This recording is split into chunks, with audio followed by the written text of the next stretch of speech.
Так, смотрёха вопрос не решил. ELM сканер сегодня не надыбал, может завтра получится, так что откладывается. Чем мы еще занимаемся? Вот занимаемся столом от бабушки какой-то, не знаю каких годов, ему, наверное, лет под 30, наверное, если не 40, еще больше. Вот мне надо заменить эту штучку. Вообще все покажу, что мы делаем. Вообще интересно заниматься такими вещами, как восстановление мебели старой. Это очень интересно.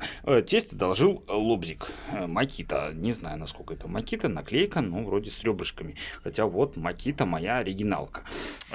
Ну, это чужой инструмент, и вот, собственно, по хорошей цене сегодня зацепил Веркер. Вот, Лобзик.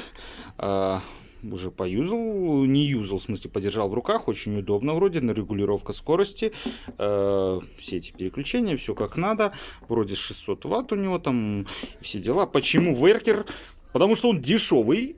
И у меня уже есть вот моя любимая болгарина, тоже Веркер, тоже маленькая, кстати, очень дешевая, с регулировкой скорости, не очень, ни разу, вообще не очень, в смысле, не подводила. И еще меня немножко как-то порадовало, что у них с Макитой один сервисный центр.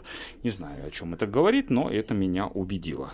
Расскажу, как она потом в быту, в работе, когда поработаю.